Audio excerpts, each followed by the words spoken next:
Merci en tout cas d'être présent, Bruno et Gaëtan, pour cette question qui est une question, comme je le disais, pour moi, qui est plus une question politique qu'une question technique et qui pose un véritable problème sur le plan de la solidarité nationale parce que si on a une couverture vaccinale en ce qui concerne les jeunes, en particulier les nourrissons et tout ça qui est de bonne qualité, en particulier lié à la démarche courageuse qui avait été initiée par Agnès Buzyn en son temps sur les 11 vaccinations, on s'aperçoit quand même qu'on a une population qui est un peu laissée à l'abandon, pour dire presque plus que un peu laissée, qui est celle des personnes âgées et sur laquelle on n'a pas d'effort particulier de la part des autorités.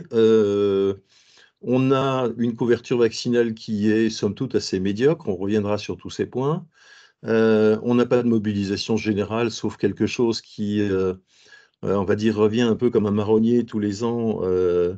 Allez vous faire vacciner, et puis en dehors de ça, pas grand-chose. On envisage certes la vaccination contre la grippe, mais on a vu que la Fédération française des syndicats pharmaceutiques a pris une position extrêmement violente contre les pouvoirs publics sur, en particulier, la non mise à disposition des Fluenda, donc les vaccins haute dose, faute d'avoir trouvé un accord avec l'industriel. Il faut dire que quand on présente des prix comme le comité économique des produits de santé finit par les présenter, on peut comprendre que les industriels aient autre chose à faire que de livrer la France. Et tout ça, ça fait qu'au bout du compte, on a des morts, on a des personnes qui sont laissées pour compte, on a des gens qui sont de plus en plus dans des situations difficiles, qui ne trouvent pas de moyens de se faire vacciner, qui n'ont pas accès au vaccin. On a une politique de l'allée vert qui avait fonctionné sur le Covid, mais qui fonctionne pas véritablement sur la grippe. Et vraiment merci à tous les deux d'avoir bien voulu accepter de nous parler un peu de tous ces problèmes, parce que vu de l'extérieur, je me considère comme un observateur, c'est le moins qu'on puisse dire, c'est que le bilan, il est pas positif du tout. Et quand je dis pas positif du tout, il est assez effrayant. Alors, qu'est-ce qui va se passer dans les prochaines années? D'abord, quelle est la situation actuelle? Et je passe tout de suite la parole à Bruno. Et puis, qu'est-ce qui va se passer ensuite dans les prochaines années? Et qu'est-ce qu'on peut faire surtout pour se mobiliser, pour faire en sorte qu'on arrive à toucher cette population de personnes qui sont de plus en plus nombreuses, qui souffrent de pathologies chroniques et qui, au bout du compte, se retrouvent dans des situations de non-accès assez thérapeutiques. Voilà, j'ai déversé mon fiel, Bruno. Oh, enfin, il y a pas de raison d'exercer son fiel. Au bout du compte, il faut trouver des solutions, essayer d'avoir une démarche qui soit positive. Je pense qu'il faut d'abord qu'on recadre un peu les messages. Il y a un certain nombre de messages qui passent relativement bien et d'autres qui ne passent pas du tout. Le message qui passe bien, c'est qu'il y a une campagne de vaccination annuelle et qu'elle est ciblée plutôt vers les fragiles et que cette campagne, finalement, aujourd'hui, les pouvoirs publics jugent de leur efficacité sur des enquêtes d'opinion par rapport à la qualité des messages passés, mais il n'y a pas de validation de la performance de ces campagnes sur le niveau de vaccination. Et je crois que même faire ça sur le niveau de vaccination est probablement rester à mi-parcours parce que l'objectif de la vaccination, c'est d'éviter les décès et c'est d'éviter la morbidité associée à ces décès. Or, il me semble que aujourd'hui, on n'a pas, ils existent au moins partiellement ces indicateurs, puisque Santé publique France est capable de calculer, d'estimer la mortalité associée à influenza. Mais ce n'est pas un bon indicateur pour le grand public parce que c'est des vieux et que les vieux, ça meurt. Et que finalement, quand on a une personne de 93 ans, enfin c'est sordide ce que je dis, mais c'est quand même la réalité de ce que pensent les gens. Quand on a une personne de 93 ans qui meurt de la grippe, finalement, eh ben, elle est morte de la grippe, quoi. Ça fait partie de ce qu'on appelle la mortalité acceptée. Et on voit que, à la fois dans la grippe et même dans le cadre du Covid, la France collectivement est capable d'accepter une mortalité élevée sans que ça les choque. Autant 3000 décès d'accidents de voiture, c'est inacceptable. 18 000 décès de la grippe, c'est parfaitement acceptable. Et c'est bien parce que la tranche d'âge touchée par ces décès est une tranche d'âge âgée. Mais ce qui est complètement oublié, qui aujourd'hui est vraiment très bien mis en évidence par toute une série de publications, c'est que la grippe, ça ne fait pas que tuer les gens de la grippe. Ça entraîne au fil de l'eau, au fil des infections, et en particulier à partir de 60-65 ans, toute une série de conséquences qui sont beaucoup plus liées à la morbidité qu'à la mortalité. C'est-à-dire qu'en fait, on sait que les gens accélèrent dans la dépendance avec la grippe, on sait qu'il y a toute une série de pathologies qui sont aggravées, qui surviennent de façon plus fréquente lorsque l'on a la grippe.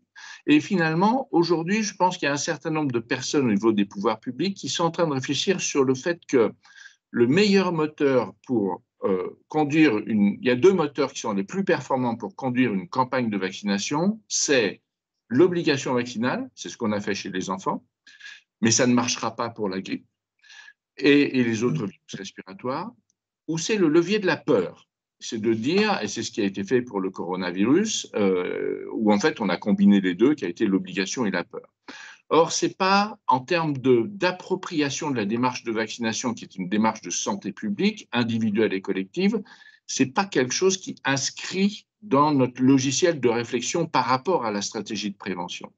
Et ce qu'il faudrait, c'est arriver à faire comprendre que finalement, lorsqu'on se vaccine contre la grippe, ça fait partie d'un corpus de choses que l'on doit faire dans une stratégie de prévention qui, bien évidemment, aujourd'hui est ciblée, quand on parle de vaccination pour la grippe, est ciblée sur la grippe, mais qui, au bout du compte, nous emmène à, de la même façon qu'on évite de manger gras et on évite de manger salé, de la même façon qu'on essaye aujourd'hui d'avoir une pollution atmosphérique qui se réduit, eh bien, la pollution virale, elle est réduite grâce à la vaccination.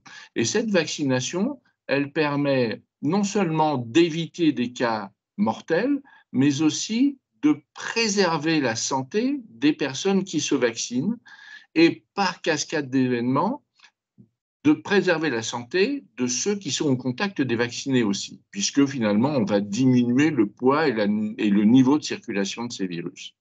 Donc, tout ceci, c'est un message qui est terriblement compliqué à faire passer. Ce n'est pas simple. Hein.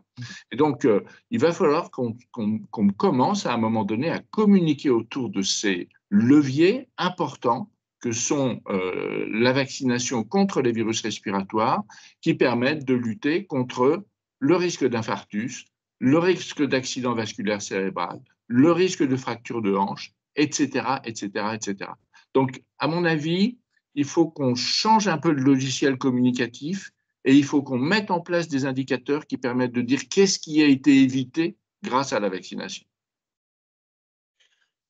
Merci déjà de ce propos parce que bon, il est plus rassurant que celui que j'ai bien voulu délivrer au départ. Bruno, vous avez des responsabilités importantes au sein du COVARS et le COVARS vient de sortir un rapport qui est tout à fait intéressant à lire. Il faudrait presque qu'on en fasse d'ailleurs une feuille, une note de Nil, parce que c'est vrai qu'il y a beaucoup d'informations à l'intérieur, mais tout le monde n'a pas le temps de lire, même quand les rapports sont bons, n'a pas forcément le temps de les lire. Qu'est-ce que vous en tirez, vous, et quelles sont les conclusions pour les 5 prochaines années? Alors en fait, le COVARS avait été mandaté par le ministère de la Santé pour réfléchir sur les situations sanitaires exceptionnelles et quels étaient, dans les 2 à 5 ans à venir, les risques qui pouvaient éventuellement générer des situations sanitaires exceptionnelles. Donc c'est un travail gigantesque qui a été fait, qui a duré 4 mois. On a auditionné une quarantaine de personnes et de structures. On a fait un travail de synthèse qui est quelque chose qui n'a jamais été fait par personne dans le monde. C'est-à-dire que c'est vraiment, aujourd'hui, on est très en avance avec la réalisation de ce travail-là. Et au bout du compte, on a souhaité développer 2 leviers sur les situations sanitaires exceptionnelles, celles qui étaient inattendues, c'est-à-dire les nouvelles maladies, et celles qui étaient déjà présentes, mais qui sont parfois mal gérées. Et celles qu'on a identifiées comme étant déjà présentes et le moins bien gérées et en capacité de donner des situations sanitaires exceptionnelles, ce sont les infections respiratoires aiguës. Et dedans, on embarque à la fois la grippe, le VRS et la Covid. Donc, on parle de virus qui sont déjà chez nous. Et le message qu'on a passé, c'est que c'était aujourd'hui, après probablement le risque pandémique par un virus aviaire ou par un nouveau coronavirus, le troisième risque en termes de situation sanitaire exceptionnelle, en impact de santé et sur la structure des soins, mais qu'on avait tous les atouts alors j'allais utiliser le mot anglais qui était mitigé, pour réduire cet impact. Et que malheureusement, on ne les utilise pas à la hauteur de ce qui devrait être utilisé. Et c'est vrai que, sans vouloir faire de politique, la décision qui a été prise de ne pas donner les moyens d'avoir un vaccin à haute dose pour l'hiver prochain, je pense que ça durera qu'un hiver. Mais ça n'engage que moi, ce que je dis là, n'est pas raisonnable. C'est-à-dire qu'on ne peut pas dire qu'on met en moyen tous les outils pour lutter contre l'épidémie de grippe et en même temps se tirer une balle dans le pied, en quelque sorte, en n'utilisant pas ce qu'on appelle les vaccins augmentés, qui sont ceux qui ont clairement montré une efficacité vaccinale supérieure à celle des vaccins classiques, notamment chez des personnes pour lesquelles la réponse immunitaire est difficile à obtenir et sur lesquelles on sait à quel point elle est importante pour contrôler justement le risque infectieux. Donc, en synthèse, le COVARS a dit les infections respiratoires aiguës, qu'il s'agisse du corona, qu'il s'agisse de la grippe ou qu'il s'agisse du VRS, sont des enjeux sanitaires majeurs annuels sur lesquels on doit utiliser tous les leviers pour que le système de santé évite d'avoir à faire face à ces épidémies massives. Et juste pour conclure, avec le Beyfortus, qui, vous savez, c'est le nirsevimab, le médicament, le monoclonal qui a pu être utilisé en prévention de l'infection par le VRS, responsable d'épidémies de bronchiolite, eh bien, en fait, cette campagne a marché remarquablement bien, puisqu'on pense qu'il y a eu à peu près 70% des enfants qui ont été immunisés le jour de leur naissance avec ce monoclonal.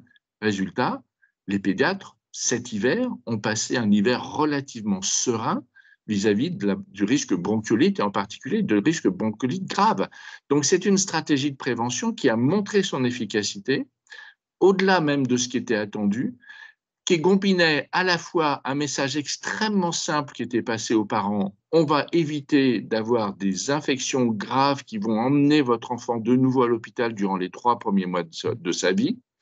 Et deuxièmement, les véhicules de ce message, qui sont les sages-femmes et les médecins, savaient pertinemment quels bénéfices ils en tiraient en termes d'organisation. Et donc, ils savaient aussi que en faisant cette promotion, ils allaient se protéger eux-mêmes vis-à-vis de la charge VRS. Et bien, quand on combine tout ça, et qu'en plus on voit que ça a marché, je pense que ce traitement a de beaux jours devant lui. Malheureusement, les habitudes s'installent et après, on va avoir l'impression que en fait, le VRS n'est plus un problème.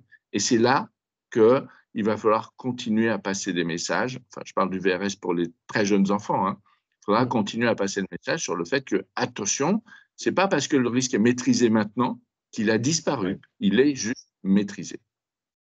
Alors, on est rassuré pour les pédiatres et pour les enfants aussi. Qu'en est-il des gériatres? Gaëtan, vous êtes infectiologue et gériatre, donc justement, votre point de vue par rapport à tout ça et par rapport aux stratégies vaccinales qu'il faudrait mettre en place, c'est quoi à l'heure actuelle? Alors moi, je vais me situer peut-être entre un pessimisme avéré, Olivier, et peut-être un optimisme sur les choses à venir de Bruno. Et je vais être peut-être un peu entre les deux. Pourquoi? Parce qu'en effet, mais Bruno l'a dit en partie, on est une population française, une des plus agistes d'Europe. Donc, on l'a prouvé pendant la Covid. On a même fait, la SFGG a fait une campagne anti-agisme en disant que c'est la plus grande discrimination qui existe actuellement en France, celle fondée sur l'âge, que ce soit pour les plus jeunes ou les plus vieux, mais les plus vieux en pâtissent. Alors, quand on regarde ça face à, je dirais, une politique vaccinale, en effet, que vous avez décrit tous les deux, avec quelque chose qu'il faut souligner, c'est de trouver des solutions, effectivement, et on va en Oui. trouver des solutions. Mais quand même, on peut se poser des questions. En effet, on peut se poser des questions sur ce qui pourrait se faire.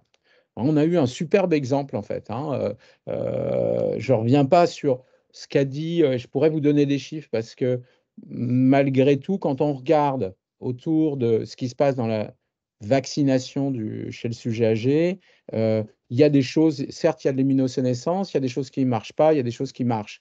Le Covid, ça marchait très bien. Hein. Je reviendrai vraiment souvent sur le Covid dans ce que je vais dire parce que ça a été un très très bon exemple de politique, ça a été un très bon exemple d'efficacité. On a mis les moyens à un moment donné, on a su, on savait tout.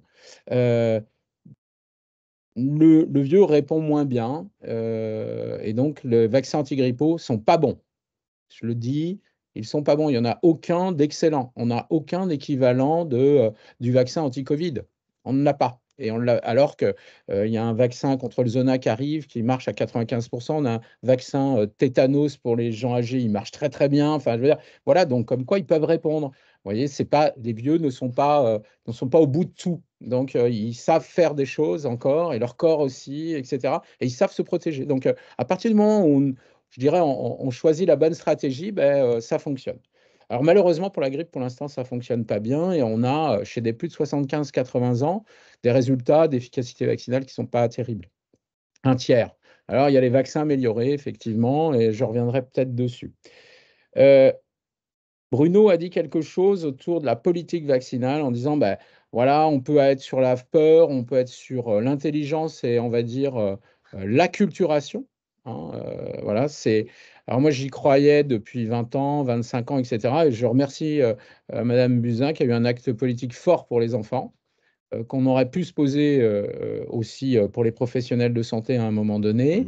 Moi, je suis pour l'acculturation aussi, complètement. Néanmoins, en fait, on doit acculturer quand on se donne les moyens d'acculturer. On a toutes les données actuellement en France. On a toutes les données pour faire de la surveillance de ce qui se passe. On a maintenant un SNDS, on a des PCR grippe qu'on ne faisait pas avant le Covid, hein, très peu, qu'on fait maintenant vraiment de façon importante. Alors les PCR grippe, VRS, Covid, enfin voilà, peut avoir une vision épidémiologique claire et Santé publique France est capable. On est capable d'avoir des couvertures vaccinales. Demain, on va être capable de mettre en lien avec l'intelligence artificielle ces données-là, je dirais, au niveau individuel, pas au niveau populationnel. Donc, regardez effectivement l'impact. Et comme le disait Bruno, donner du feedback. Quand on donne du feedback à une population, ça peut les motiver, à titre individuel et à titre collectif. Alors, à titre individuel, c'est simple, c'est de dire, vous avez plus de 75 ans, votre parent a plus de 75 ans, s'il a la grippe, il a un risque sur 10 de mourir à l'hôpital, mais il a un risque sur 4 de décéder dans les 3 mois qui suivent.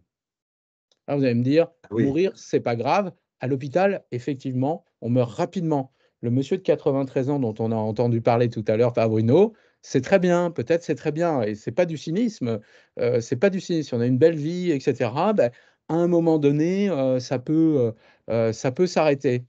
Le problème, c'est que ça s'arrête pas aussi facilement que ça. Et que quand vous regardez les résultats qu'on a, il y a eu une étude Phare-de-Grippe, nous on a fait au niveau de la SFGG un PUG en 2017 qui montrait qu'on avait quand même 25% de mortalité à 3 mois alors qu'on n'avait que 12% en intra-hospitalier. Que les gens qui étaient hospitalisés, ben, ils faisaient des complications non seulement de la grippe, mais aussi des complications cardiovasculaires, de la confusion, de la dépendance. Ils sortaient de l'hôpital avec de la dépendance pour 1 sur 2. Et quand vous alliez à 3 mois, c'est 1 sur 3. Alors, à titre individuel, de la dépendance, ce n'est pas n'importe quelle dépendance. Il faut savoir donner des chiffres. Ça ne veut pas dire faire peur. C'est dire voilà ce qui se passe. Voilà ce qui risque de se passer si vous avez la grippe. Donc, c'était des patients de 80 ans en moyenne. Hein. Eh bien, ces gens-là, pour 1 sur 4 à 3 mois, ils allaient définitivement être dépendants sur le fait de pouvoir se lever, sur le fait d'être obligés d'être aidés pour se laver, pour manger, pour être continent et pour être capable d'aller aux toilettes tout seul. C'est ça la réalité de la vie, de la grippe. C'est peut-être 9 000 morts, 10 000 morts, 12 000 morts, sans compter les autres infections respiratoires. OK, si ça va très vite, je vous dis une fois de plus, pourquoi pas. Mais c'est aussi de la mortalité, on va dire, décalée. décalé, 3 mois, 6 mois, et on le sait maintenant, dans les infections respiratoires, il y a un impact qui reste, et il ne reste pas par hasard. Alors c'est aussi, et on l'a vu hier, Bruno, on était sur un projet ensemble hier à Saint-Étienne, un projet régional dont on pourra reparler. C'est aussi pour ces gens qui ont été, pour certains, vaccinés.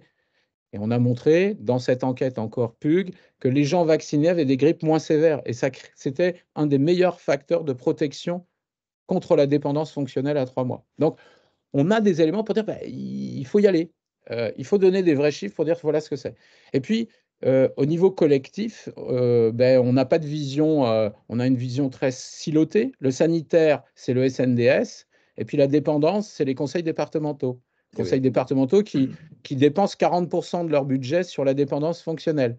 Alors quand je dis que les maladies infectieuses, c'est entre 25% et 30, 40, 50% de dépendance à 3 mois, il faudrait qu'à un moment donné, il y ait quelqu'un des pouvoirs publics qui se dise, voilà, mais on les a les données.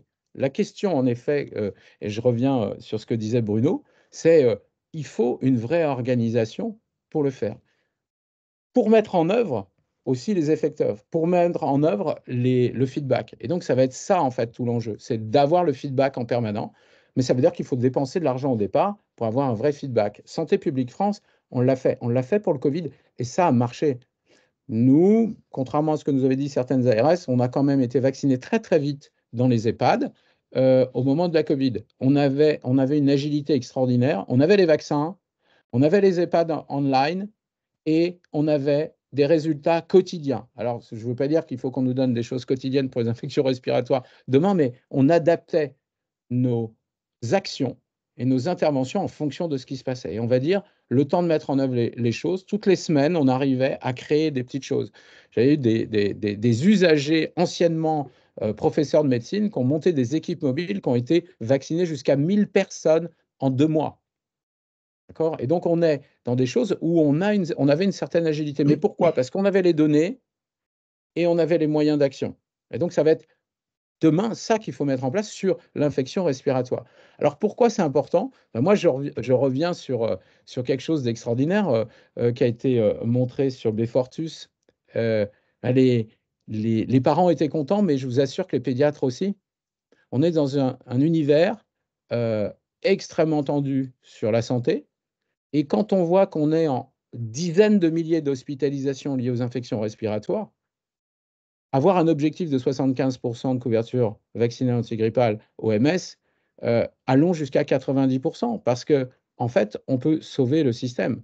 Actuellement, dans mon hôpital, quand je diminue par jour 5 hospitalisations d'une durée moyenne, et donc ça a été publié chez les plus de 65 ans, c'est 11 jours pour la grippe, pour les plus de 75 ans, c'est 16 à 17 jours. Vous calculez 5 fois 11 ou 17, vous êtes à 60-70 lits libérés. Quand on voit la diminution de ces hospitalisations liées aux événements respiratoires, eh bien on s'aperçoit qu'on libère plusieurs unités de médecine.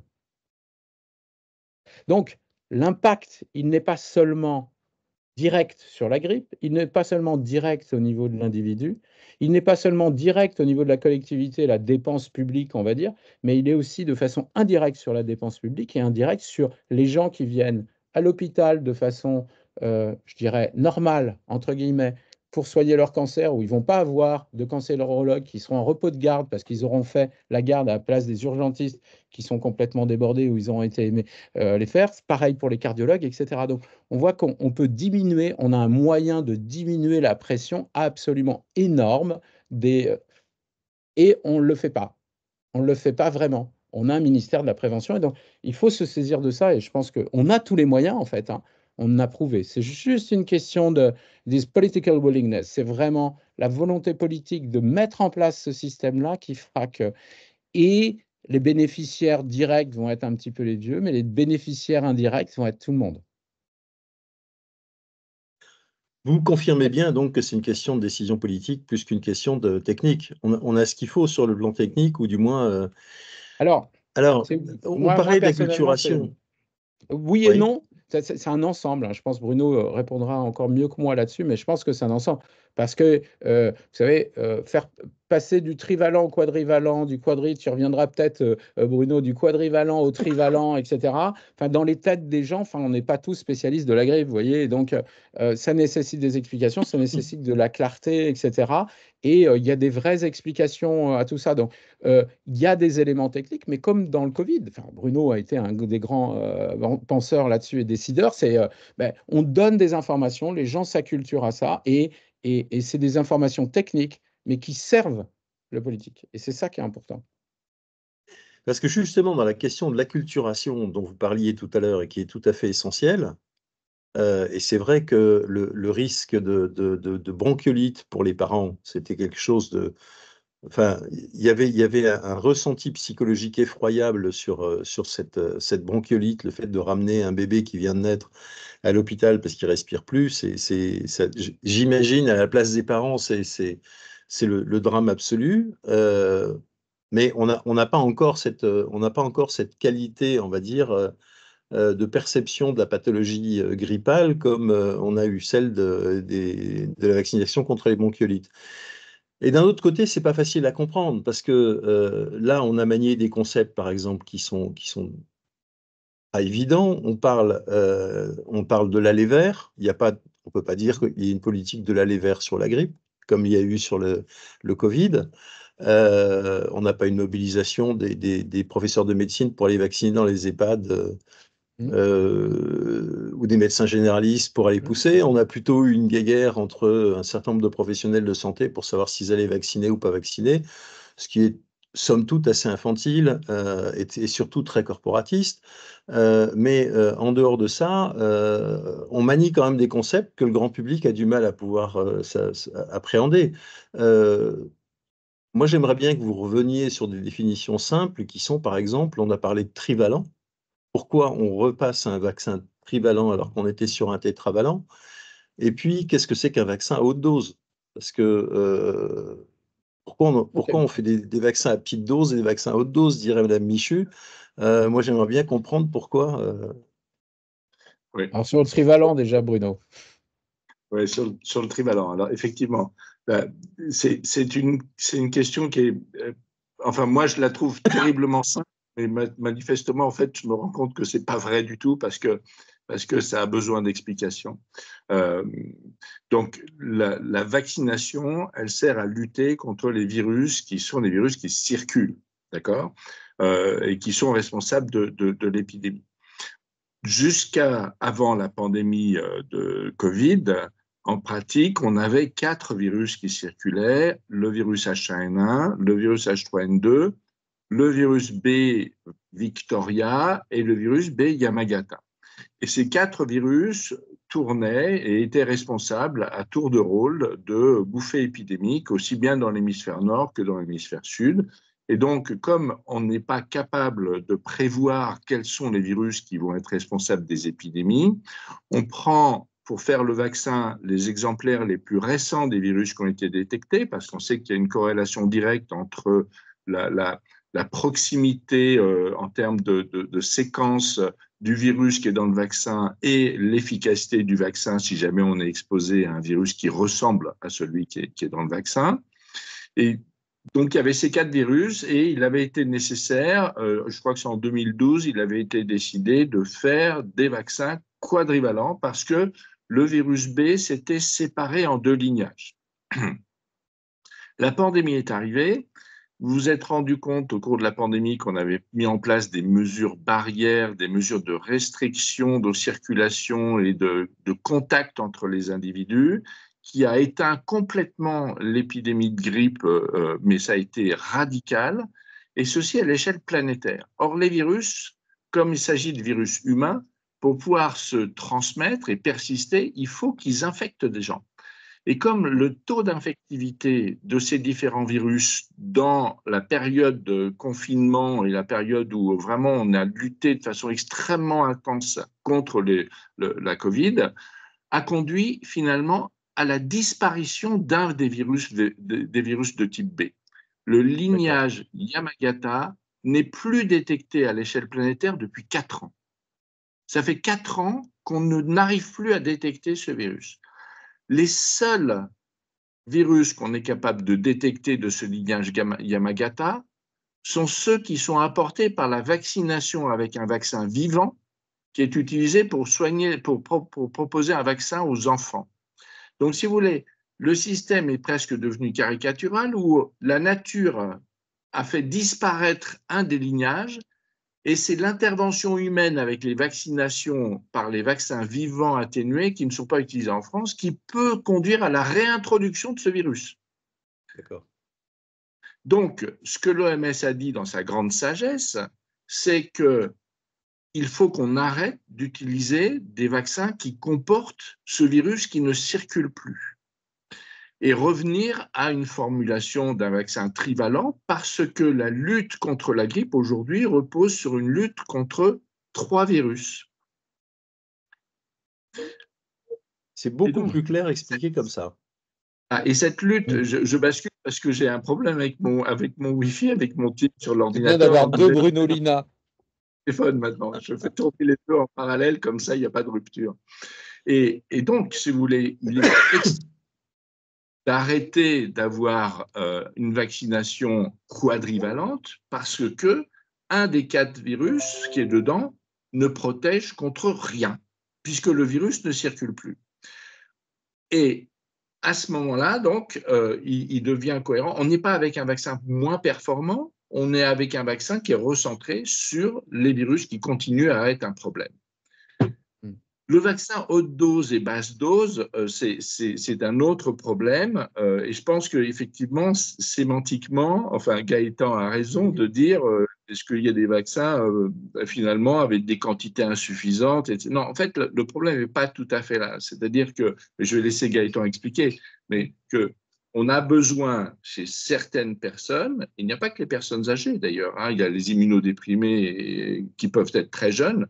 Dans certaines conditions, on a besoin d'induire une stimulation immunitaire plus importante pour obtenir un résultat qui est au moins équivalent à ce que l'on a chez des personnes qui ne sont pas en immunosénescence ou qui sont capables de faire une réponse immunitaire de bonne qualité, et que quand on utilise des vaccins standards, finalement, chez certaines personnes, ça marche moins bien. Et donc, on rentre dans un concept qui, à mon avis, est quelque chose vers lequel on doit évoluer. C'est une certaine personnalisation de la vaccination. C'est-à-dire qu'on ne peut pas penser, en particulier pour les vaccins sur les virus respiratoires, que tout le monde est équivalent en termes de réponse immunitaire et en termes de risque d'infection vis-à-vis de ces virus respiratoires. Et donc, il y a peut-être un jeu de personnalisation à faire sur ces différents vaccins. Alors, on a un choix. Soit on fait des différents types de vaccins qui sont proposés aux différentes populations parce qu'on sait qu'on a des résultats qui sont satisfaisants à ces différents vaccins et c'est coût efficace. Soit on considère qu'on reste avec une vaccination et un produit unique, entre guillemets, toujours le même, ce n'est pas le même fournisseur, mais c'est toujours le même. Et à ce moment-là, on est obligé de prendre le mieux disant dans la population la plus fragile. Et donc, c'est là où il y a peut-être un équilibre à trouver, mais ça change un petit peu le dogme de la vaccination qui utilise le même vaccin pour tout le monde. Mais Gaëtan, je te laisse compléter. Oui, non, mais je pense que tu as dit l'essentiel sur la question du haute dose. En fait, il y a des vaccins dits améliorés. Il y en a plusieurs, en fait. Moi, je vous invite à aller sur le site de l'ECDC qui a fait une évaluation sur une méta-analyse annuelle, en fait, de tout ce qui est produit et de ce qui est comparé. En fait, on part d'un truc où, manifestement, à l'époque où on a fait les vaccins antigrippaux, et je dirais les immunologues et les virologues pourraient mieux répondre que moi là-dessus, c'est que on a pris des options de stimulation immunitaire qui ne sont manifestement pas assez efficaces ou en tous les cas qui sont sensibles au vieillissement immunitaire. Ce qui n'est pas le cas de la Covid, d'une certaine façon. Sur la durée, oui, mais sur l'impact direct, non. Ce qui n'est pas le cas du vaccin Zona qui arrive, où on arrive avec des études qui montrent que 4, 5, 7 ans après, on a encore plus de 80% des gens qui sont complètement protégés de la survenue du Zona. Donc, on voit bien que ce n'est pas seulement une question de l'individu, mais c'est bien la relation entre la façon dont on stimule un système immunitaire vieillissant par rapport au choix stratégique qu'on a fait. Alors, pour la grippe, on a une base. Alors, on prend la base et puis on essaye d'améliorer. C'est ce qu'a dit tout à l'heure Bruno. Il y a des vaccins améliorés, donc il y a des recombinants. Il y en a qui sont adjuvés, donc un adjuvant, hein. On avait eu un adjuvant, le MS59, au moment de 2009, là, qui nous avait un petit peu aidé. Donc, on avait des preuves, hein, de son efficacité, puis supérieure. Et puis, il y a le haut dose. Alors, il y a une façon très simple, hein, biologique, de dire, bah, ils ne répondent pas à 15. Est-ce qu'ils supportent bien 30? Est-ce qu'ils supportent bien 45? Est-ce qu'ils supportent bien 60 microgrammes d'antigènes? Bon, en fait, bah oui, quand on se vaccine, on a un peu plus d'effets indésirables avec le vaccin dit haute dose, mais il s'est avéré que sur 10, on va dire 10 ans d'études, maintenant, on est même à 12, sur des vaccins d'abord trivalents, hein, puisqu'à l'époque, c'était les trivalents qui étaient recommandés. Donc, ils ont fait des études sur les trivalents, et le vaccin haute dose a montré une efficacité supérieure par rapport à un standard dose.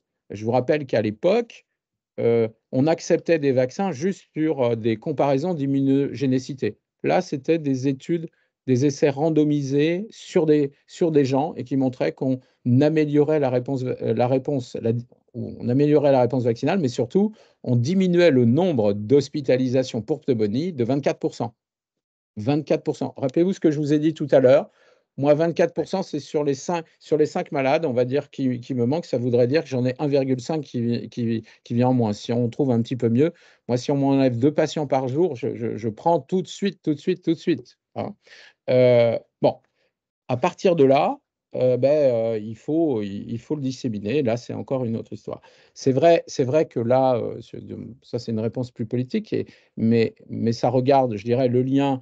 Pendant 4 ans, 3 ans, on a eu le vaccin haute dose à disposition, et là, on ne va pas l'avoir cette année parce que le gouvernement et l'industriel, Sanofi en l'occurrence, ne sont pas mis d'accord. Moi, je ne sais pas pourquoi, ils ne se sont pas mis d'accord. En tous les cas, depuis 3 ans, ils étaient d'accord puisque le vaccin était là. Tout ce que je constate, moi, c'est que l'année prochaine, on va avoir plus 100 patients par jour. Et donc, j'espère que l'épidémie de grippe va être plus calme.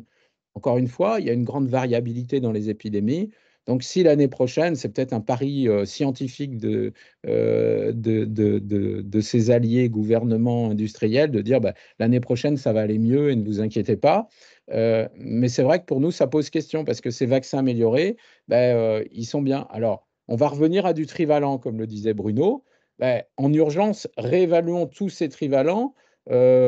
Bon, les Français aiment bien faire leurs propres études, avoir leur propre opinion. Donc, la CTV devrait réévaluer tous les trivalents là rapidement pour que l'année prochaine, 2025, je parle, hein, mais il faut le faire maintenant pour qu'on sache comment à quelle sauce on va être mangé. Et est-ce qu'il y en a des meilleurs ou pas?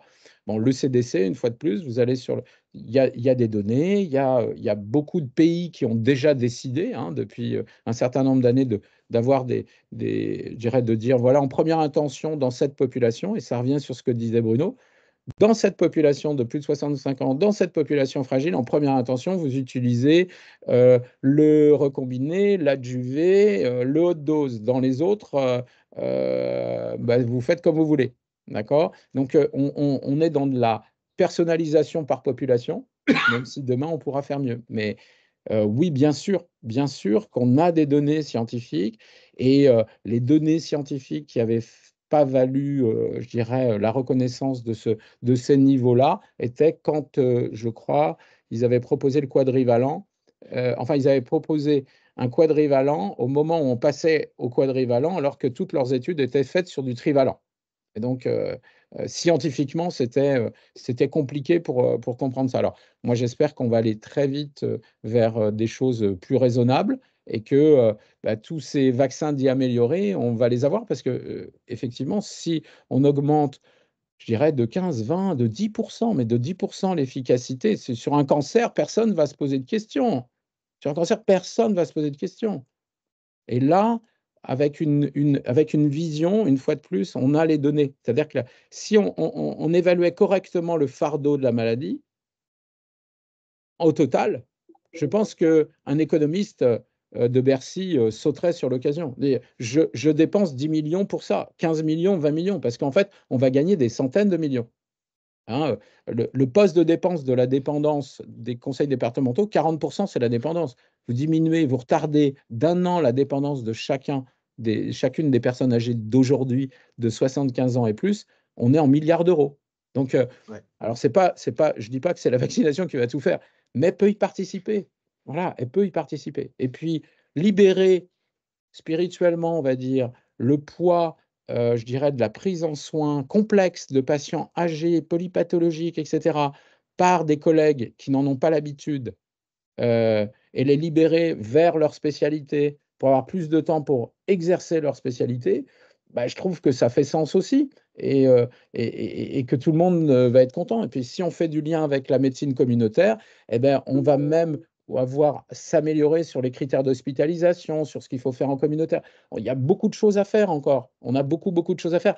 On a un moyen simple, one shot, hein, je vous rappelle que 3 injections en 3 ans de vaccin antigrippal, c'est moins 24% d'infarctus du myocarde ou de pathologie cardiovasculaire. C'est aussi efficace qu'une statine qu'on prend tous les jours. Donc voilà, mettons les Non, moyens là où c'est le plus rentable, quoi. tout à fait. Et puis, il y a aussi tout l'impact qui n'est pas chiffré, qui est l'impact sur les familles. Parce qu'avoir une personne dépendante dans sa famille, c'est également une charge, un fardeau qui est tout à fait important. Alors là, vous avez touché du doigt un problème qui, ça nous ramène sur la problématique française, c'est que, le temps administratif pour faire les évaluations et tout ça ne correspond pas au temps, en particulier de l'OMS. Il faut être prêt pour 2025, si j'ai bien lu les recommandations de l'OMS avec le trivalent. On ne prend pas les moyens actuels pour être sûr d'avoir dans les officines les doses de trivalent et de haute dose qui vont permettre de vacciner la population. Ça fait partie des choses qui, on va louper cette campagne à tous les coups. L'autre point, d'après ce qu'on entend dire, c'est que pour simplifier les choses, il y aurait peut-être une idée, j'aimerais savoir si vous considérez que c'est une bonne ou une fausse bonne idée, qui consisterait à dire que ben, les trivalents, après tout, pas la peine de faire une réévaluation et puis on peut passer à autre chose. Je pense qu'à l'heure actuelle, on a plutôt besoin de s'appuyer sur des données scientifiques et en particulier vis-à-vis de l'hésitation vaccinale, que d'essayer de passer les problématiques sous le tapis, non? Oui, moi je suis un partisan de la transparence, c'est-à-dire qu'à un moment donné, il y a un produit de santé qui est proposé, il a un cahier des charges, ce produit de santé, il faut qu'on voit si il répond au cahier des charges. Et alors il peut répondre de façon parfaite, ce qui n'arrive jamais, ou il peut arriver, ou il peut répondre de façon imparfaite, mais en tout cas, on sait qu'il y a un bénéfice malgré tout à l'utilisation de ces produits parce qu'il va réduire l'impact et le fardeau d'une pathologie. Donc, dans le domaine de la grippe, c'est très clair que tout le monde considère aujourd'hui que si on devait faire une nouvelle évaluation d'un nouveau vaccin contre la grippe, il est non éthique de le faire versus placebo. C'est donc on sait qu'il y a, il y a une perte de chance de ne pas être vacciné et que c'est inacceptable éthiquement de conduire un essai dans lequel on aura un bras de non vaccinés. Donc, on voit que les pouvoirs publics et l'ensemble des décideurs savent à quel point cette vaccination, finalement, elle est utile et elle est surtout efficace. C'est-à-dire qu'elle donne des résultats qui sont peut-être pas ceux que l'on voudrait parce que ces vaccins sont perfectibles, mais en tout cas, ils sont là et mesurables. Sur la façon de faire évoluer ces vaccinations, sur le calendrier de la bascule trivalent-quadrivalent, l'OMS est dans son rôle en disant il faut qu'il y ait quelque chose qui se fasse rapidement. c'est à la fois, ça apparaît terriblement simple, il suffit d'enlever un truc, hein, c'est donc très très simple. En pratique, sur les dossiers réglementaires à déposer auprès de toutes les autorités sanitaires, c'est terriblement compliqué, parce qu'ils redemandent des dossiers. Donc c'est pour ça qu'il y a un certain délai. Et objectivement, le quadrivalent n'a pas d'atout vis-à-vis du trivalent, mais par contre, il n'est pas moins bon que le trivalent. Donc, si on a encore du quadrivalent, malgré le fait que le calendrier de 2025 est celui qui est imposé, mais si en 2025 il y a encore du quadrivalent, ça n'est pas grave. Hein, d'accord, c'est pas, il n'y a pas d'enjeu avec ça. Il y a juste que à un moment donné, il faut que sur l'offre vaccinale qui est faite à l'intérieur d'un pays, tout le monde soit au même niveau. C'est-à-dire qu'on ne peut pas avoir des quadrivalents et des trivalents qui co-circulent en même temps. Les États-Unis ont pris le principe de dire que dès cet hiver, ils ne voulaient que du trivalent. Donc ça veut dire que toute personne, tout industriel qui viendrait avec une proposition quadrivalent aux États-Unis, on lui dit non. On ne prendra que du trivalent. Bon, l'Europe n'a pas eu cette même démarche et on est beaucoup plus souple parce qu'en fait, réglementairement, on ne passe pas par une seule structure qui est celle de la FDA et par multiples structures, même si c'est plus ou moins centralisé avec les mains. Mais voilà, donc voilà ce que je pouvais dire un tout petit peu en réaction. Je ne sais pas si Gaëtan veut compléter un petit peu. Non, mais enfin, la question du... Moi, je reviendrai sur l'histoire de la politique vaccinale. Moi, j'ai du mal à soigner sans médicaments. Donc, j'ai besoin de partenaires, des gens qui inventent des médicaments et les anticorps monoclonaux, ben, ça a été une révolution. Les anti-VIH, ça a été une révolution que j'ai vécue quand j'étais interne. Enfin, je veux dire, on a de la chance. Hein. Il faut quand même rappeler ça. Il y a des industriels. Après, le côté grand bénéfice, etc., on va pas revenir sur un certain nombre de gabegies qui ont eu lieu au moment de la Covid, etc. Mais quoi qu'il arrive, on a besoin de discuter. Donc moi, un des trucs qui a été terrible pour nous en tant qu'effecteurs de la vaccination, c'est d'apprendre. C'est de nous mettre devant le fait accompli, de dire, bah, vous n'allez plus avoir tel truc, tel médicament que vous pensez, que nous, on pensait meilleur. Donc, en tant que membre du comité scientifique de la SFGG, bah, on a été là, on a dit, non, c'est pas possible. Donc, on a écrit en réaction. Alors, on a des liens d'intérêt. Moi, j'ai personnellement des liens d'intérêt avec Sanofi, avec GSK, avec AstraZeneca, avec Vifor. J'ai des liens d'intérêt avec l'HAS aussi, parce que j'ai travaillé pour l'HAS. J'ai des liens d'intérêt avec beaucoup. Non, je n'ai pas de lien d'intérêt avec aucun syndicat ni parti politique, mais je le dis là maintenant parce que tout est important en fait en termes de liens d'intérêt et pour que les gens comprennent bien d'où je parle. Mais un truc qui est important, c'est moi je dois faire de la vaccination. J'en ai fait un enjeu dans ma carrière en disant ben voilà, je pense que c'est le meilleur moyen de prévention et d'éviter et non seulement des morts et même si on a dit que c'était pas grave, mais aussi tout l'impact. Et quand on dit la morbidité, on a l'impression d'avoir tout dit. Mais moi, la morbidité, je la vois tous les jours.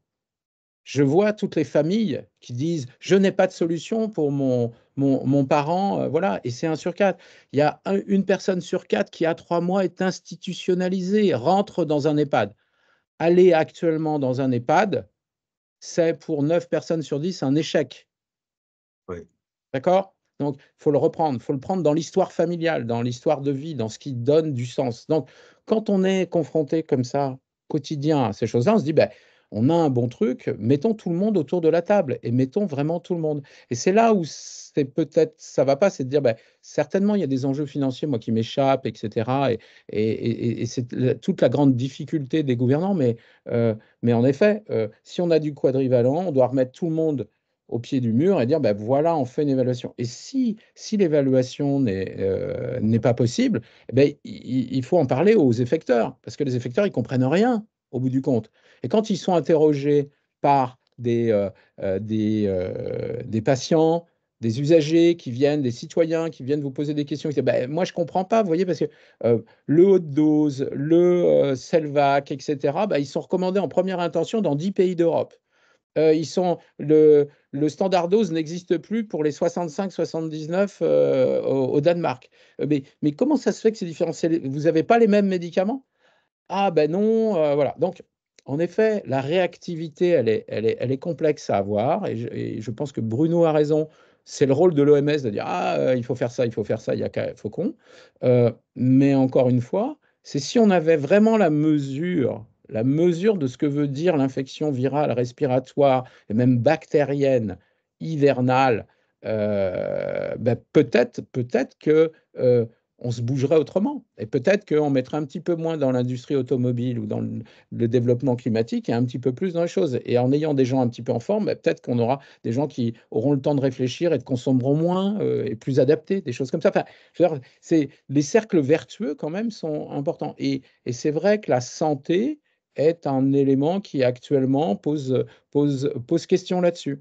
Alors, on va voir. On n'est pas les seuls. La SFGG, il y a plusieurs sociétés savantes qui ont demandé que ça se fasse pour qu'on revienne à quelque chose de, je dirais, de serein et d'utilisation des meilleurs médicaments. Maintenant, on a le droit en tant que Français de dire bah, que les spécialistes de l'ECDC sont peut-être pas tous des nigauds et que dans leurs évaluations, il y a des choses qui sont intéressantes à prendre.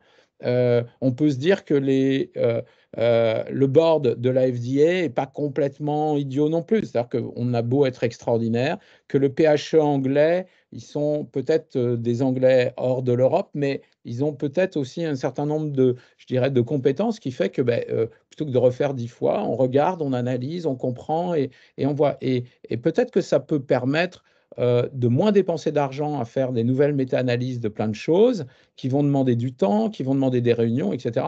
Mais avoir des gens qui travaillent en sous-main pour réglementer tout ça et arriver auprès de la CTV en disant regardez les données et en une réunion, c'est fait quoi. Parce que c'est des spécialistes, les gens de la CTV. C'est des gens qui sont capables de lire et de comprendre ce qu'on leur dit et voir les trous. Et avec 2, 3 trous, Bruno le sait très bien, ben voilà le trou, il n'y a pas de truc parfait. Et je te remercie de l'avoir dit. Il n'y a pas de médicament parfait. Donc, s'il y a des trous, ces trous-là, ils sont trop importants pour qu'on prenne une décision.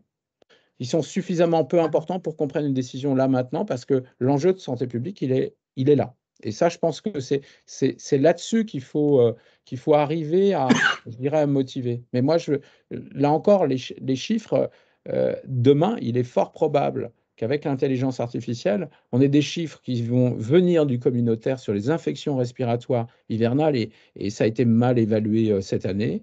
Et moi, je rêve je rêve de ça, parce que je pense qu'en communautaire, c'est bien pire que ce que nous, on pense. Moi qui suis hospitalier. Parce que je parle des hospitalisations, parce qu'à titre collectif, ça coûte cher, mais à titre individuel, les infections respiratoires, etc., les arrêts, etc., parce qu'on parle des arrêts des parents des enfants, on ne parle pas des arrêts des parents qui ont des parents qui sont malades et dont il va falloir s'occuper, etc., etc. Donc, économiquement, c'est fou, en fait. Pour moi, c'est vraiment fou qu'on ne pense pas. Vous vous rendez compte quand Euromomo fait une courbe de mortalité normale, hein, je dis bien normale, et pour tout le monde, c'est normal qu'on ait 2 fois plus de décès l'hiver que l'été. Et tout le monde trouve normal. Alors, ça, c'est en termes de mortalité. Imaginons en termes de morbidité. Et je vous dis, je pense que moi, je connais mal le communautaire, même si je m'y implique beaucoup depuis un certain nombre d'années, mais je n'ai jamais été médecin praticien communautaire. Et je pense qu'en effet, le poids de l'hiver est incroyable et que si on arrivait à des choses, on pourrait aussi recentrer le travail des professionnels communautaires, l'accompagnement sur des contextes difficiles, les patients avec des insuffisances cardiaques terminales, je ne parle pas du cancer, mais l'insuffisance rénale, etc. Des gens qui ont 3, 4, 5 pathologies, on est dans de la complexité maintenant. Hein, et ces choses-là, ça prend du temps. Et si on ne l'a pas, tout d'un coup, on galvaude. Ils se retrouvent où, ces gens-là? Mais ils se retrouvent à l'hôpital. Et nous, on continue le cercle vicieux. Donc, alors qu'on peut peut-être limiter, mais même si on limite de 5, comme je dis, 5-10%, tout ça, c'est rien 5-10%, mais à l'échelle de l'ampleur de tout ce qui se passe au niveau des infections respiratoires hivernales, c'est hallucinant, en fait. C'est passionnant, le débat qu'on a est passionnant. On a un peu dépassé, normalement, on se garde un peu de temps pour les... Non, non, non, non, non, non, non, Gaëtan et Bruno, surtout, c'est de ma faute. C'est moi le gardien du temps, donc... Ça va très bien. Mais c'est tout à fait passionnant et je pense que toutes les informations que vous nous avez données sont absolument essentielles. Il faudra qu'on fasse quelque chose parce que je vois que Anne Monnier est là de Vaccination et Lien Social, qui est un site qu'on a créé justement pour faire la promotion de la vaccination. Et je pense on va vous demander la possibilité, la permission de prendre des morceaux de ce cafénil sur des points justement explicatifs, parce que c'est tout à fait éclairant pour le grand public et puis je pense aussi pour les médecins généralistes, les pharmaciens d'officine, les sages-femmes et les autres professionnels de santé. On prend On les va passer aux questions. questions. On va passer aux questions et donc je passe la parole dans l'ordre des questions. François Sarkozy. François, si tu veux prendre la parole. Et puis ensuite, on a Gérard et ensuite, on a Anne. Merci Olivier, merci à vous Bruno et Gaëtan. Ce qui se conçoit bien s'énonce clairement et c'est extrêmement clair. Les besoins sont clairs, vous l'avez dit au niveau individuel, je ne vais pas paraphraser, le lien avec la perte d'autonomie, on a suffisamment travaillé ensemble avec Gaëtan là-dessus. Le besoin collectif, Gaëtan, c'était très clair, l'impact sur l'organisation des soins. Je suis tout à fait d'accord avec ce que tu dis sur le plan économique. On doit rappeler au moment où le gouvernement veut lancer une grande politique de prévention que la seule initiative de santé publique qui a un retour sur investissement à court terme en termes de prévention, c'est la vaccination hivernale. Parce que sinon, toutes les autres initiatives de prévention, on en a parlé d'ailleurs à un précédent Cafénil avec Antoine Ténière et Nicolas Bouzou. Donc peut-être ça, on peut peut-être le rappeler. Deuxième chose, il y a un effort de communication, Bruno l'a rappelé, mais il ne marche pas, l'effort de communication, parce qu'on a vu les couvertures vaccinales cette année, c'est une catastrophe. On ne va pas se cacher dans notre petit doigt. Dans les études que nous, on a réalisées, notamment avec vous, messieurs, puisque j'ai la chance de travailler et avec Bruno et avec Gaëtan, on a montré que les recommandations sont illisibles. Illisible pour le public, vous l'avez très bien dit, mais aussi pour les professionnels de santé, parce que dans certaines de nos études, on a même certains professionnels de santé qui disent qu'ils ne font pas partie des populations recommandées pour la vaccination grippe, ce qui est complètement fou. Pourquoi? Parce qu'on a des recommandations aussi qui sont vaccin par vaccin, qui ne sont pas forcément homogènes. On a vu que les recommandations de vaccination pour les professionnels de santé, les recommandations d'âge n'étaient pas les mêmes, Covid et grippe. Malheureusement, ça a été aligné sur la grippe et pas sur le Covid. Donc, en fait, ça ne marche pas. On a des recommandations basées sur la science, mais qui sont illisibles et pas suffisamment pratiques. Les pharmaciens, quand on les interroge, disent on ne comprend pas. Est-ce qu'il ne serait pas temps de changer de braquet en termes de recommandations vaccinales et de parler d'un bouclier hivernal? Aussi, j'ai déjà proposé ça à un précédent Cafénil, mon cher Olivier, et on a beaucoup parlé avec Bruno. Un bouclier hivernal, parce que si on se vaccine contre le Covid, mais qu'on a la grippe, le bénéfice de la vaccination Covid, on ne l'aura pas, puisqu'on aura la morbidité, la perte d'autonomie, etc. Et deuxième chose, est-ce qu'on n'aurait pas intérêt aussi à harmoniser ces recommandations avec l'ensemble des pays européens, certains faisant des recommandations de vaccination avant 65 ans, à 60 ans, voire même à 55 ans, ce qui pourra avoir des avantages. Donc, la politique vaccinale n'est pas lisible. Est-ce qu'on n'a pas intérêt à la simplifier en parlant d'un bouclier hivernal où on met les trois dont vous avez parlé, Covid, VRS, grippe, peut-être d'autres demain. Et deuxième chose, est-ce qu'on ne devrait pas simplifier? Si on ne veut pas aller à l'obligation, je le regrette, parce que c'est quand même ce qui marche. Et je suis pédiatre. Donc, même si ce n'est plus depuis longtemps, mais ça a quand même marché. Vous avez très bien rappelé le courage d'Agnès Buzyn et ça a marché. Est-ce qu'on ne pourrait pas au moins simplifier ça? Qui veut répondre, Gaëtan? La simplification, enfin un carnet vaccinal, sujet vieillissant, effectivement. Il faut juste rappeler, la CTV, on va dire, c'est le garant de la science. Le garant de la science, aujourd'hui, c'est extrêmement précis. Et donc, à partir du moment, et encore, je mets un bémol, c'est que maintenant, on fait faire au CTV un petit peu plus, puisqu'ils font de l'analyse médico-économique, ce que, à mon sens, est tout à fait discutable. Qu'il y ait une analyse de l'efficacité des vaccins et dire, voilà, nous, on les classe comme ça et comme ça. Voilà le schéma idéal selon nous, parce qu'on est les garants de la science. Et puis après, le politique décide du prix, de tout ça, etc., parce que c'est le prix qu'il veut. Et c'est là où l'harmonisation européenne est absolument impossible. Pour avoir été dans plusieurs groupes européens, et je pense que Bruno va être d'accord, on avait du mal à se mettre d'accord sur la définition des pneumonies. Hein. Il y avait 7 définitions qui s'affrontaient il y a 15 ans, et ça continue. Donc, c'est juste une définition. Hein. Donc, ça va être compliqué. Donc, moi, j'y crois pas à l'harmonisation. Par contre, le mot-clé, la simplification, la visibilité, la communication, et c'est ce qu'on disait, c'est mettons toutes les parties prenantes autour de la table et regardons où sont les freins, regardons où sont mettons les usagers au centre. Allons écouter les gens sur ce qu'ils n'ont pas, vous voyez, ce qu'ils ne reçoivent pas comme information. Ce que tu as su faire à un temps tu vois, dans les études qui ont été menées. On a été chercher les gens, on les a interviewés là-dessus, etc. Donc, on a plein de données là-dessus, hein, il n'y a pas de problème. Maintenant, c'est mise en action. Mais la mise en action, elle ne peut pas se faire sur une décision politique.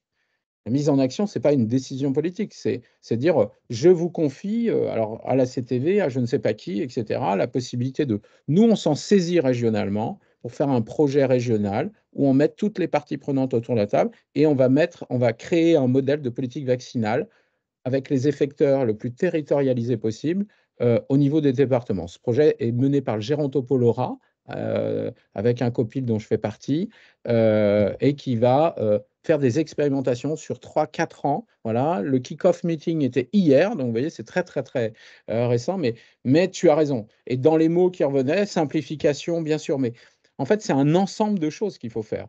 Avec la politique vaccinale, comme toute politique, c'est avoir toutes les données qu'il faut, un groupe qui est en capacité de décider en fonction et de s'entendre et de s'écouter et s'entendre, on va dire, et, et de prendre des décisions, avec des décisions qui font que ben, on pourra peut-être pas, tu vois, je dirais, produire ou inciter tout le monde à se vacciner contre tout la première année, step by step, marche après marche, on va. Alors, mais il y a une vraie politique et il y a une stratégie vaccinale qui pourra se décider.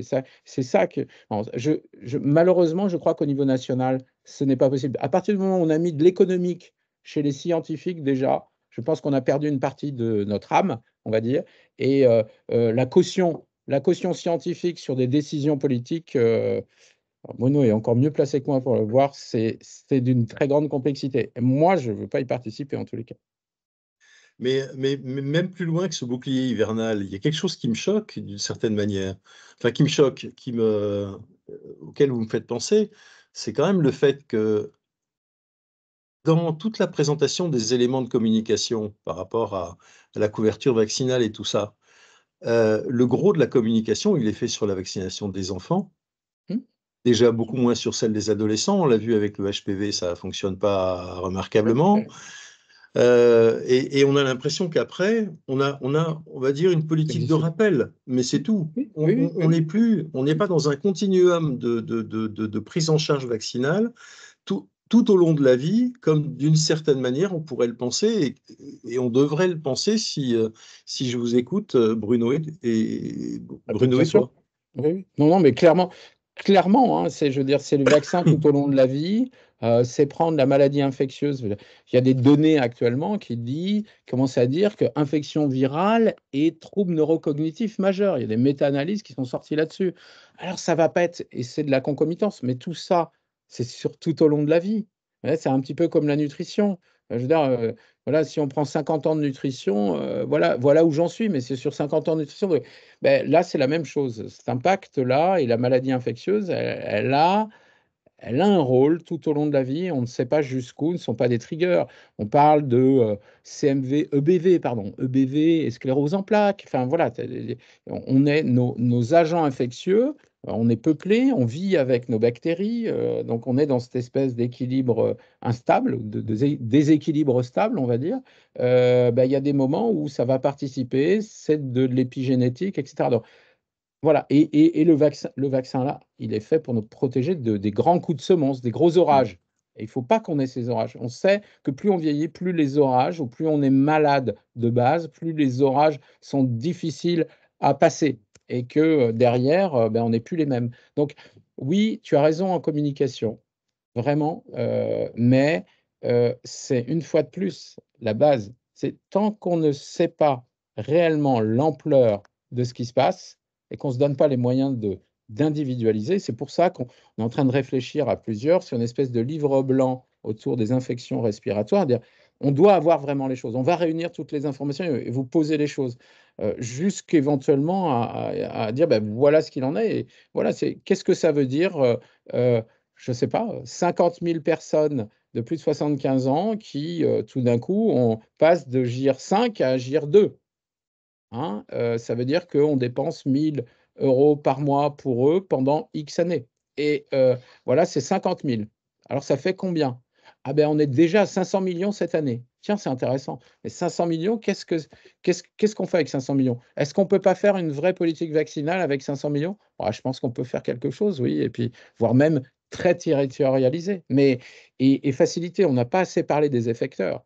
Mais c'est la grande limite. Je pense qu'en effet, communiquer, faire du bruit, c'est extrêmement important et pas seulement au moment de l'acculturation. C'est pas, hein, on est devenu, on a tous été des spécialistes de la Covid, on devient tous des spécialistes du conflit israélo-palestinien. Et comme je dis, et en fait, c'est pas faux. C'est-à-dire qu'on en entend tellement parler que on a une espèce d'acculturation quand même et qui fait que si on prend tous les gens sur l'histoire d'Israël et de la Palestine d'il y a 1 an et maintenant, le niveau a tout à fait augmenté.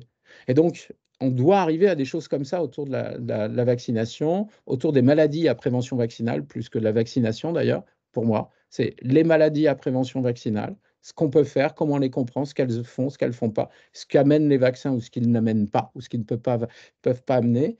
Et à partir de là, construire vraiment des vraies décisions. Question suivante, Gérard. Donc, Académie de médecine Ah, et de Gérard. pharmacie. Non, pas de pharmacie. Pas de Alors, pharmacie. je ne sais pas si on me voit. Mais Oui, On te voit. bon, alors je ne sais pas comment parce que moi, je n'ai pas mon image. Alors, je voudrais d'abord dire que je suis entièrement d'accord avec ce qu'a dit François Sarkozy.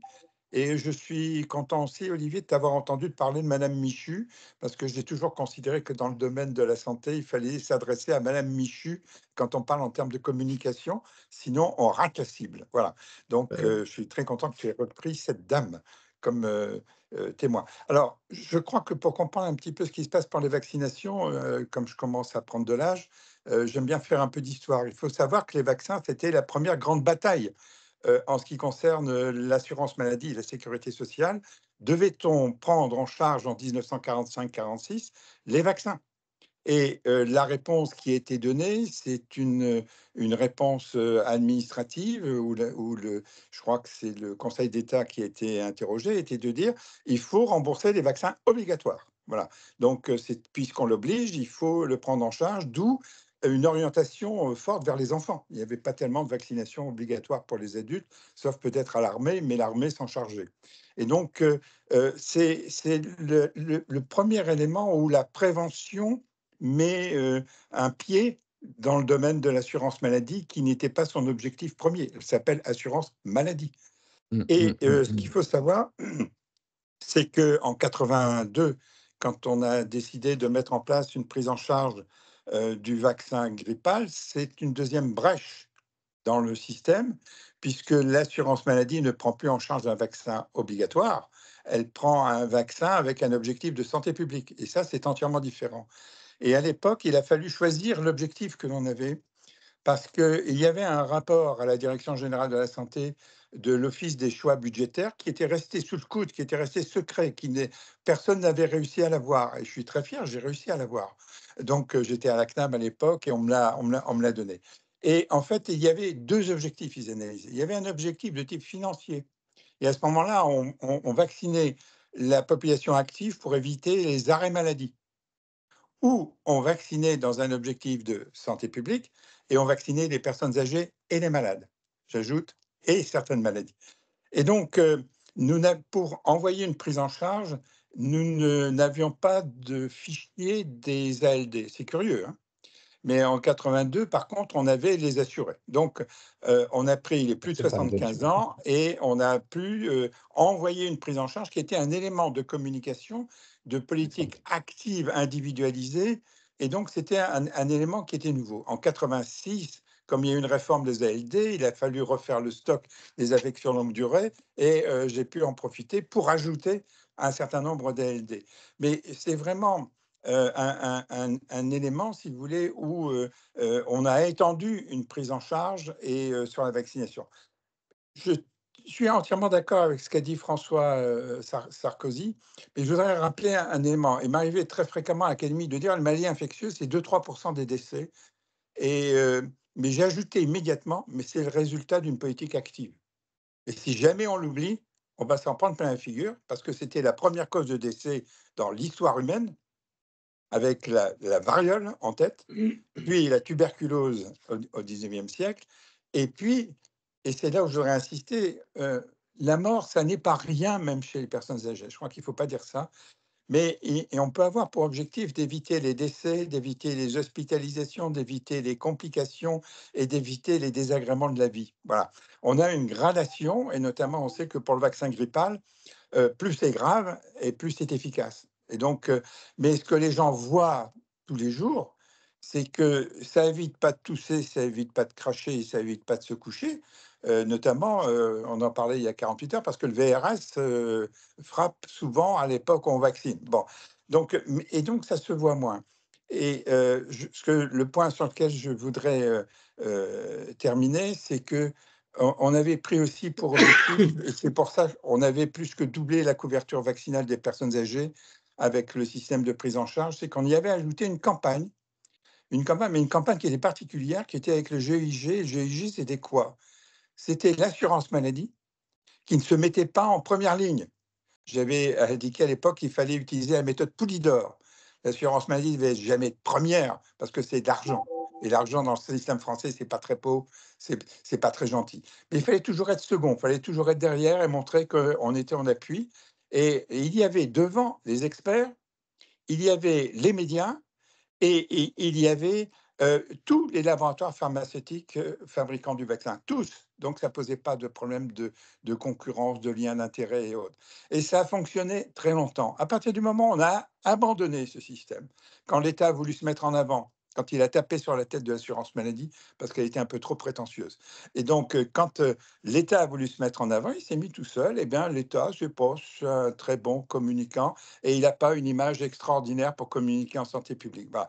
Et donc, on a baissé, on a diminué la couverture vaccinale, et c'est une erreur de stratégie. Je tenais à le dire, je rêve toujours de revenir à ce système où tous les stakeholders, tous ceux qui sont concernés se retrouvent ensemble, loin, pour que les journalistes ne puissent pas faire des allers-retours entre leur journal et une salle parisienne, et avec une communication de couloir. Alors, c'est ce que je voulais indiquer, et je vais terminer sur un élément un peu plus pessimiste. Vous avez vu le MERS-CoV qui est en train de revenir en Arabie Saoudite? Celui-là, c'est un beau coronavirus avec une mortalité de 30%. Celui-là, il m'inquiète un peu. Je pensais qu'il avait totalement disparu. Mais voilà, bon, globalement, ce que je voulais dire sur ce point, mais garder l'objectif de diminution de mortalité même chez les personnes âgées, parce que les personnes âgées, il y a 50 ans, c'était plus de 60 ans. Les personnes âgées, aujourd'hui, c'est plus de 80 ans. Et donc, simplement, quand on est efficace, on ne fait pas, on ne rend pas les gens éternels. On modifie la façon dont leur cause de décès. Et pendant ce temps-là, au contraire, ils vont avoir plus de morbidité qu'ils n'auraient eu. Ceux qui ne meurent pas à 60 ans et meurent à 80 ont eu des morbidités. On ne va pas faire de vraie économie de l'assurance maladie, mais on va mieux utiliser l'argent de l'assurance maladie pour que les gens vivent bien et longtemps. Voilà. En tous les cas, merci beaucoup pour votre présentation qui était très, très intéressante. Merci aussi pour l'historique. Merci pour l'historique.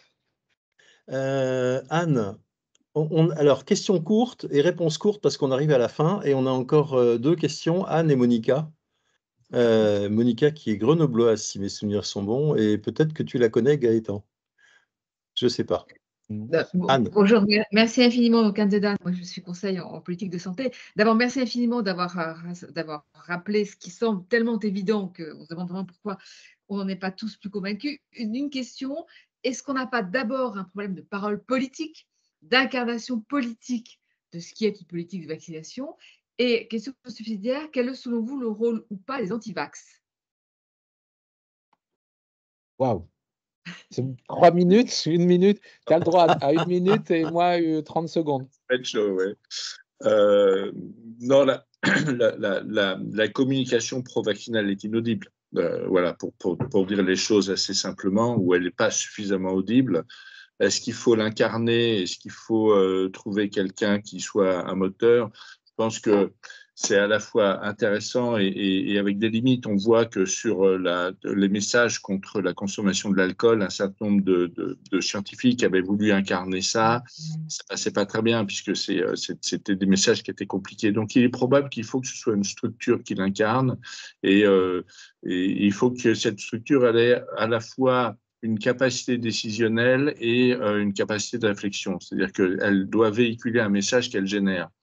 Donc, la logique voudrait que ce soit la CTV qui joue ce rôle. Or, la CTV, elle a le sentiment que si elle veut travailler sereinement, il faut qu'elle travaille cachée. Donc, ça pose un problème. Et ça revient un petit peu à ce que disait Gérard et qu'on on peut essayer de remettre en place, c'est arriver à communiquer via une structure scientifique qui peut être la Société française de microbiologie, qui peut être la Société française de pathologie infectieuse, ça peut être la SFGG, enfin bon, ou ça peut être même des collectifs, mais voilà, je pense que probablement un message qui doit passer de gens qui sont légitimes pour passer ces messages. La deuxième partie de la question, je l'ai oubliée, c'était… Vax. Ah oui, les anti-vax. Alors, Oui. non, globalement, les anti-vax, il faut bien comprendre que d'abord, il faut qu'on arrive à travailler contre eux parce qu'ils ont des intérêts particuliers, hein, les anti-vax. Et la deuxième chose, c'est qu'il y a un travail de fond qui a été fait. Il faut bien voir que les anti-vax utilisent les réseaux sociaux de façon remarquablement bien, mais la source des anti-vax est extrêmement ténue. C'est une douzaine de personnes. Donc, qui sont relégués et qui, au bout du compte, emmènent un certain nombre de gens avec eux, mais ceux qui génèrent du contenu, ils sont extrêmement peu nombreux. Et de toute façon, c'est une lutte qui est perdue parce que ils ont un système de rotation sur les sujets. C'est-à-dire qu'ils en mettent un sur la table, on répond, ils en mettent un autre, on répond, ils en mettent un troisième, on répond, puis après, ils reviennent à celui de départ. Donc, pour moi, les anti-vax aujourd'hui, ils font partie du paysage, mais ils ne doivent pas dresser l'agenda, parce que c'est ce qu'ils souhaitent, hein, ne doivent pas dresser l'agenda autour de la communication pour la vaccination. Pour compléter, moi je dirais que j'ai une réponse pour les deux. Les anti-vax, c'est absolument pas un problème. Et l'incarnation, c'est marketing social. Si on occupe le terrain de la communication avec du marketing social, et il n'y a pas besoin d'incarnation particulière, eh bien, on saura faire. Et donc, c'est une des réponses pour le grand public, en tous les cas, c'est ce qui va être autour du marketing social. Quelque chose que je n'ai pas dit. Nous sommes les professionnels de santé les moins formés à la prévention. Ce n'est pas notre sujet. Nous devons dire ce qui doit être fait. Et par contre, c'est tous les gens qui travaillent sur la motivation et les métiers annexes qui s'occupent de prévention, et notamment autour des SHS, qui savent faire de la prévention. Et demain, s'il y a des métiers à inventer, c'est des chargés de prévention qui ne sont surtout pas des professionnels de santé. Moi, je le vois dans d'autres éléments de prévention. On sait ce qu'il faut faire, mais on ne sait pas le mettre en œuvre. Donc, et le marketing social permettra certainement aussi de mettre à jour ça. Monica, dernière question. Ah, Monica, tu es en mute. Ok, c'est plus un commentaire parce que j'ai écouté avec beaucoup d'intérêt tout ça. C'était merci pour toutes ces informations très scientifiques. C'est ce que je voulais dire. C'est dès le début, j'ai eu cette réaction quand on nous a expliqué. C'était donc le professeur Lina.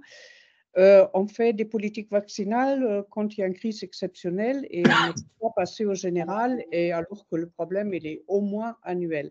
Donc là-dessus, il y a une explication très, très précise. Les politiques ne font que ce qu'ils savent faire, parce que sinon, ils sont en échec. Et ça veut dire qu'il faut généralement répéter ce qu'ils ont fait avant. Ce n'est pas toujours la bonne solution. Et la deuxième grande chose que je voulais mentionner, l'impact des crises. C'est-à-dire, un politique, il va réagir sur l'impact d'une crise aiguë. Et c'est vrai pour tous les régimes politiques, c'est vrai pour tous les partis. Je vous donne quelques exemples. Covid, SIDA, le scandale des sangs contaminés. Aujourd'hui, on peut rajouter la faiblesse militaire de l'Europe, alors qu'on est agressé. La crise financière, on a quand même fait beaucoup de mesures qui rendent les banques et tout le système financier plus solide. Donc ça, on le fait. Mais alors, votre travail, aujourd'hui, chose à rajouter, on a la toute dernière sondage pour toute l'Europe en vue des élections. Il a quand même montré que la santé était la préoccupation principale, numéro 1, dans tous les pays européens, alors que les campagnes n'en parlent pas. Et l'immigration, qui est le grand sujet dont tout le monde parle, il arrive en 4e position seulement. Donc, ça vous donne un bon exemple sur le décalage entre ce que le politique avance en avant, et c'est notamment vrai pour le régime démocratique, et c'est lié au fait qu'on est dans le court terme des élections. On ne peut faire que des politiques pour le court terme. Alors, comme vous, donc tout le politique ou tous les problèmes politiques qu'il faudrait résoudre, qui sont importants, c'est l'éducation, la santé et l'environnement. Ce sont typiquement des problèmes de long terme et des problèmes qui nécessitent une collaboration entre des secteurs politiques séparés auparavant. Quand on parle de One Health, on a bien vu à Nîmes, on a beaucoup de problèmes, et on l'a vu à l'Académie de médecine, où est la frontière entre santé et l'environnement. Bon, voilà, donc là, il y a un bon exemple. Donc, je voulais vous dire, votre travail, si vous voulez avancer la vaccination, et je crois que c'est vraiment ce qu'il faut faire, il faudrait travailler. Il faudrait savoir que les politiques ne vont pas y arriver parce que c'est un problème de long terme. On arrive aussi avec les enfants parce qu'il y a l'émotivité des parents autour des enfants et de décès possible d'un enfant. Autrefois, c'était courant. Mais on oublie à l'âge adulte le papillomavirus, par exemple, qui crée beaucoup de problèmes et de malheurs. Et personnes âgées que de toute façon, c'est naturel qu'ils vont mourir. Donc là, vous avez un typique exemple qu'on ne sait pas penser long terme. C'est très différent en Chine. Ils ont des politiques pour les prochains 200 ans. Voilà. Et ça se passe avec de la discipline, bien sûr. Je ne vais pas me prononcer sur le régime, mais je voulais vous dire voilà, c'est ça. Ce n'est pas tout à fait démocratique pareil. Non, mais c'est pas le même régime dans lequel j'aimerais vivre. Non, sûr, mais ils ont réussi à sortir à peu près. Mais ce que vous dites sur la prévention et le court terme, voilà. Sur le court terme, je pense que, en effet, c'est pour ça que je dis, en fait, on a des données. Si on met les données et on dit, voilà, il suffit de mettre le paquet pour limiter de 20 à 30%, c'est du court terme. L'efficacité, ça va être à très court terme. C'est-à-dire que si on rassemble tout, je dis régulièrement à certains élus, et je l'ai déjà dit, derrière qui fait agir les politiques. Donc, ça, si vous voulez, si on dit il n'y a plus de crise aux urgences, c'est-à-dire on résout la crise des urgences. Pour moi aussi, mais le politique, il ne va pas ça. Il a une urgence avec les élections qui vont venir. Oui, non, mais la conjonction des temporalités est toujours difficile. Mais je suis complètement d'accord avec Gaëtan. La question, c'est que surtout, l'État ne sait pas investir. Parce que s'il y a bien un bon investissement avec tout ce que vous avez dit, c'est bien celui de la vaccination dans lequel il faut mettre un paquet d'argent pour avoir des résultats qui sont des résultats concrets et rapides. Et ce qu'on a vu sur l'embolisation des services d'urgence, en particulier par les nourrissons qui souffraient de bronchiolite cette année, il n'y en a pas eu. Il n'y en a pas eu, ça a permis de dégager des postes d'urgence et des situations et du temps médical et du temps infirmier de manière extrêmement concrète, et les gens ont pu faire autre chose. Au point d'ailleurs que la FHF a même demandé à ce que on puisse lui donner de l'argent parce qu'il n'y avait pas suffisamment de travail. C'était quand même quelque chose d'assez amusant que de voir le message envoyé par la Fédération des hôpitaux français disant donnez-nous de l'argent cette année parce qu'on n'a pas eu assez de travail, et alors même que dans d'autres situations, c'était plutôt donnez-nous de l'argent parce qu'on a trop de travail. Donc on a eu des situations comme ça qui étaient quelque part cocasses. Malheureusement, Monica, on va être obligé de rendre, on va dire, de rendre l'antenne à Cognac-J, pour reprendre une expression que les moins de 60 ans ne peuvent pas connaître. Mais vraiment, ça a été pour moi un Café Nil absolument passionnant. Bruno et Gaëtan, c'était top. Il y a beaucoup de choses qu'il faudra que, si vous nous le permettez, on restera en contact, parce qu'il y a beaucoup de choses cette idée de livre blanc que vous avez, cette idée de communication, en particulier de création de coalition. On voit, on l'a fait avec, sur la méningite et ça a fonctionné. Il y a dans les syndicats de professionnels, que ce soit des syndicats de médecins libéraux, de pharmaciens d'officine, des sages-femmes et autres, il y a beaucoup de gens qui veulent travailler ensemble, qui veulent développer des stratégies justement d'aller vers des choses qui sont différentes, et on a besoin de vos éclairages. Et vraiment encore merci pour tout ce que vous nous avez donné comme information aujourd'hui. Voilà. Avec Je plaisir. voulais vraiment terminer par cette note extrêmement positive, parce que c'est vraiment un grand Café Nil pour moi, en termes de qualité de message et de compréhension générale d'une problématique qui n'est pas simple dans le pays de passeurs, qui est vraiment pas simple à mettre en place, quoi. Voilà. Sur les 30 participants, on n'a plus qu'à faire un bon groupe de travail et puis on va faire avancer les choses. Merci à tout le monde. Très bien. Merci encore à tous et à très vite. À très vite. Au revoir.